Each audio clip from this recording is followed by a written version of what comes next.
गांव सूरजगढ़ में एक अनोखी परंपरा थी जिसे पावन स्नान दिवस कहा जाता था। हर साल बसंत पंचमी के दिन गांव के सभी पुरुष अपनी पत्नियों को अपने हाथों से स्नान कराते थे। ये परंपरा सदियों पुरानी थी, जिसके पीछे एक पौराणिक कथा थी। कहा जाता था कि गांव की स्थापना एक साधु ने की थी, जिसकी पत्नी को देवी ने आशीर्वाद दिया था कि यदि पुरुष अपनी पत्नी को श्रद्धा से स्नान कराए तो गांव में सुख समृद्धि बनी रहेगी।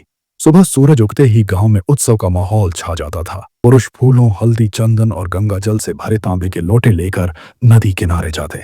वहां पत्नियां हो नदी किनारे इंतजार करती। हर पुरुष अपनी पत्नी के सामने बैठता, उनके पैरों को गुनगुने पानी से धोता, फिर चंदन और हल्दी का लेप लगाता और अपनी पत्नी को अपने हाथों से स्नान कराता। इस दौरान वे प्रेम और सम्मान के साथ पत्नी के लिए प्रार्थना करते।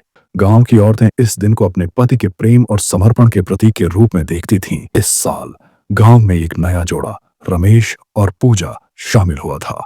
रमेश को यह परंपरा अजीब लगी, लेकिन पूजा ने उसे समझाया कि यह केवल स्नान नहीं, बल्कि उनके रिश्ते को पवित्र करने का तरीका है। नदी किनारे जब रमेश ने पूजा के पैरों को छुआ और गंगा जल डाला और अपनी पत्नी को स्नान कराया, तो उसे एक अजीब सी शांति महसूस हुई। गांव के बुजुर्गों का कहना था कि इस स्नान से पति पत्नी के बीच का बंधन और मजबूत होता है। दिन के अंत में गांव में एक बड़ा भोज होता। औरतें अपने पतियों के लिए विशेष व्यंजन बनाती और रात को नदी किनारे दीप जलाए जाते। यह परंपरा न केवल पति पत्नी के बीच प्रेम को बढ़ाती थी, बल्कि गांव की एकता को भी दर्शाती थी। गांव वाले मानते थे कि इस दिन की गई प्रार्थनाएं देवी तक पहुंचती हैं और बदले में गांव को समृद्धि मिलती है। सूरजगढ़ आज भी इस अनोखी परंपरा को निभाता है और लोग दूर दूर से इसे देखने आते हैं, यह सोचकर कि काश उनके गांव में भी ऐसी परंपरा होती। अगर आपको यह अनोखी परंपरा जानकर अच्छा लगा हो तो लाइक, सब्सक्राइब और शेयर जरूर करें।